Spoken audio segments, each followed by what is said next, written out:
Salut à vous les amis, c'est Ayman et j'espère que vous allez bien. Avant de commencer cette vidéo, je voulais vous informer que ça y est, la chaîne a atteint ses 200 premiers abonnés. Et je voulais vraiment remercier chacun de vous qui me suivent depuis le début. Sincèrement, ça fait vraiment chaud au cœur de voir par vos commentaires que mes vidéos ont aidé énormément de personnes. Donc sincèrement, merci à tous, vraiment. Bon, dans cette vidéo, je vous propose pas moins de 20 tweaks qui vous seront totalement gratuits, dont j'en suis sûr que certains vous seront indispensables. Sachez que pour bénéficier de ces tweaks, il vous faut un iPhone jailbreaké et ce n'est pas encore trop tard pour pouvoir le faire. J'en ai d'ailleurs fait une petite vidéo vous expliquant pas à pas comment le faire justement. Allez, sans plus tarder, on est parti. Pour ce premier tweak, je vais vous parler de Auto Unlock X. C'est un truc qui va vous permettre de déverrouiller votre iPhone et d'accéder à la page d'accueil tout de suite après avoir été reconnu par Face ID. En temps normal, après que Face ID vous ait détecté, il faut glisser votre doigt vers le haut pour le déverrouiller. Et bien ce tweak va vous éviter cette étape. Docify va vous permettre de personnaliser le dock de votre page d'accueil. Comme par exemple pour moi, vous pourrez ajouter une 5e application. Mais ce tweak ne s'arrête pas là. Vous pourrez aussi rendre le dock transparent ou carrément le cacher si vous le souhaitez. Vous pourrez aussi agrandir ou réduire la taille des icônes d'application. Ce prochain tweak va donner à votre iPhone une fonction qui manque cruellement sur iOS. Ce tweak s'appelle Quit All et va permettre à votre iPhone de fermer toutes les applications d'un seul coup depuis le multitâche simplement en cliquant sur ce petit bouton tout en haut à droite. Le prochain tweak s'appelle Rofi et va vous permettre d'intégrer un deuxième petit dock, on va dire ça comme ça, dans lequel vous pourrez y accéder depuis n'importe quelle application. Cette fonction s'apparente un petit peu à ce que l'on connaît déjà sur les Galaxy Note par exemple. Vous voyez ces petites languettes sur le côté? Vous n'avez qu'à glisser vers la gauche pour accéder à ce second dock dans lequel vous allez ranger vos applications favorites. Personnellement, j'ai rangé toutes mes applis des réseaux sociaux. Et si vous le souhaitez, vous pourrez aussi personnaliser la couleur de la petite languette. Safari Features va vous apporter quelques fonctionnalités liées au navigateur Safari sur votre iPhone. Vous pourrez par exemple choisir d'afficher les onglets directement sur une page internet de façon à ce qu'ils soient tout le temps visibles. Un peu comme ce que l'on connaît déjà sur les navigateurs classiques des ordinateurs par exemple. On voit les différents onglets qui sont affichés juste au-dessus là. Et on peut naviguer entre eux très facilement. Le prochain tweak s'appelle Small Siri et va vous permettre d'afficher la fenêtre Siri sur une bien plus petite fenêtre. Ce qui vous évitera de cacher tout l'écran de votre iPhone quand vous l'appelez. Si vous souhaitez tout de même afficher Siri sur tout l'écran pour visionner toutes les informations affichées, vous n'avez qu'à glisser la fenêtre vers le bas. S'il y a bien un incontournable du jailbreak, c'est bien Snowboard et il va vous permettre de personnaliser tout ce qui concerne votre page d'accueil. Vous pourrez par exemple agrandir les icônes, cacher le nom de vos applications, rendre vos icônes plus ou moins carrées ou au contraire plus arrondies, voire même les rendre totalement en rond comme ce que j'ai fait moi. Mais le plus intéressant dans ce tweak, c'est que vous pourrez carrément y installer des thèmes pour complètement modifier l'image de vos applications. D'ailleurs, le thème que j'ai choisi pour mon iPhone, c'est iOS. Et si vous souhaitez le télécharger, je vous laisserai bien sûr sa source dans la description. Les anciens du jailbreak vont sûrement reconnaître le prochain tweak qui est Carrierizer. Ce tweak va vous permettre de personnaliser le nom de votre réseau mobile. Moi par exemple j'ai mis le nom de ma chaîne. Je me souviens avoir déjà utilisé ce tweak quand j'avais jailbreaké mon premier iPhone, soit l'iPhone 4S, il y a déjà bien des années. Si comme moi vous adorez utiliser les emojis, je pense que ce tweak vous sera très pratique. Son nom c'est Barmoji et ce tweak va vous permettre d'intégrer une barre d'emojis de façon à y accéder beaucoup plus rapidement. Vous pourrez personnaliser l'affichage des emojis en fonction de votre historique de saisie ou bien en mettre certains en favori de façon à les afficher de façon fixe on va dire.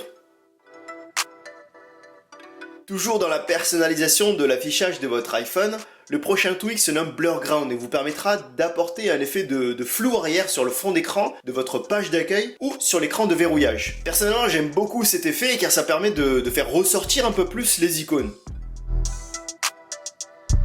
Si comment vous avez installé des centaines d'applications sur votre iPhone et après l'avoir jailbreaké, vous avez installé des centaines de tweaks, je pense que celui-là vous plaira. Ce tweak se nomme Shuffle et va vous permettre de réorganiser et de ranger toutes vos applications et vos tweaks dans des dossiers que vous pourrez y accéder directement depuis les réglages. Par défaut, il va les ranger dans 3 dossiers différents, soit les tweaks, les applications système et toutes les autres applications. Si vous souhaitez, vous pourrez comme moi y rajouter une petite bannière qui ne sert absolument à rien en fait, si ce n'est juste pour le kiff. Ce prochain tweak qui se nomme IKS Pref va vous permettre de personnaliser toutes les cases des paramètres dans les réglages. Moi par exemple j'ai choisi d'arrondir les cases de mes paramètres et si vous souhaitez vous pourrez carrément enlever les barres qui séparent les paramètres.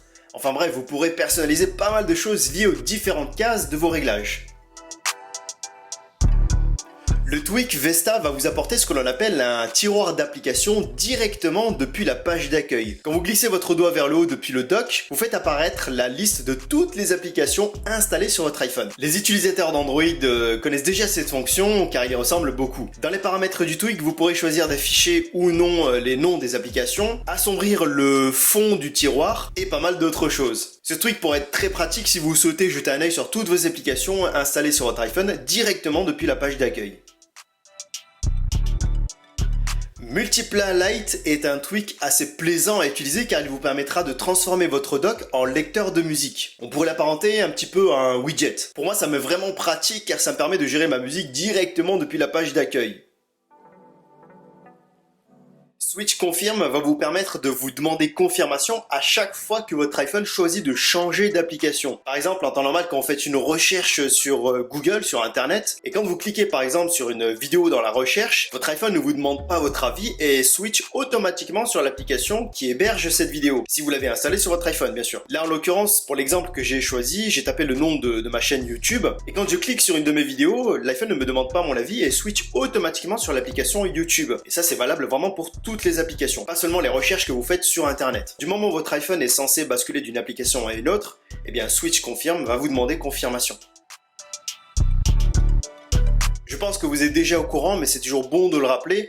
Depuis le centre de contrôle, quand vous cliquez sur le petit logo Wi-Fi et Bluetooth, vous ne les désactivez pas complètement, mais vous vous déconnectez en fait, c'est tout. Et bien avec le tweak Real CC, vous pourrez complètement les désactiver et pas juste se déconnecter. Il y a quelques temps, j'avais fait une vidéo pour verrouiller toutes vos applications grâce à la fonction temps d'écran sur les appareils non jailbreakés. Et bien avec ce tweak, on est carrément à un cran au-dessus car il va vous permettre de verrouiller toutes vos applications choisies avec Face ID. Par exemple, pour ma part, j'ai choisi de verrouiller l'application photo et pour y accéder, je suis obligé d'être reconnu par Face ID pour l'ouvrir. Et cerise sur le gâteau, vos applications verrouillées sont même invisibles dans le multitâche pour être sûr qu'ils ne soient visibles par personne. Vraiment très pratique.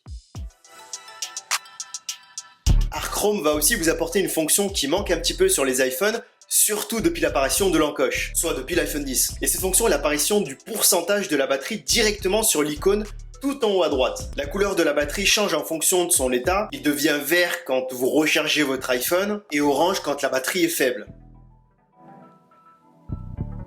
Vous l'avez sûrement remarqué que depuis le début de cette vidéo, un petit rond apparaissait dès que je touche l'écran. Et cette fonction est grâce à un tweak qui se nomme TouchFlow. C'est une fonction qui manque un petit peu sur iPhone, surtout que sur Android elle est présente. Personnellement, ce tweak va me permettre de plus facilement vous montrer les gestes que je fais sur mon écran lors de mes vidéos tuto par exemple. Le petit cercle est totalement personnalisable, vous pouvez en choisir sa couleur ou encore les effets. Vous pourrez même choisir d'activer ce tweak seulement pendant un enregistrement vidéo par exemple. En tout cas pour moi, ce tweak me sera vraiment très pratique.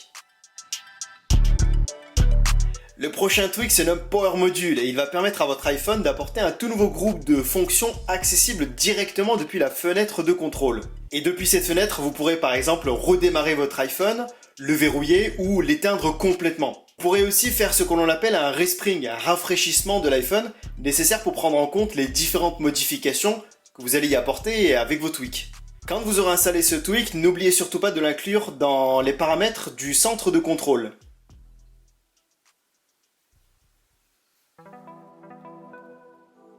Et voilà, j'espère que cette première fournée de tweaks vous aura plu. Et si c'est le cas, n'hésitez pas à mettre un gros pouce bleu, ça me ferait énormément plaisir. Et ça aiderait beaucoup la chaîne à se développer et à être mieux référencée sur YouTube. N'hésitez pas aussi à vous abonner et à cliquer sur la petite cloche juste en dessous pour ne rater aucune de mes prochaines vidéos. Quant à moi, je vous dis à très bientôt et prenez tous soin de vous. Peace!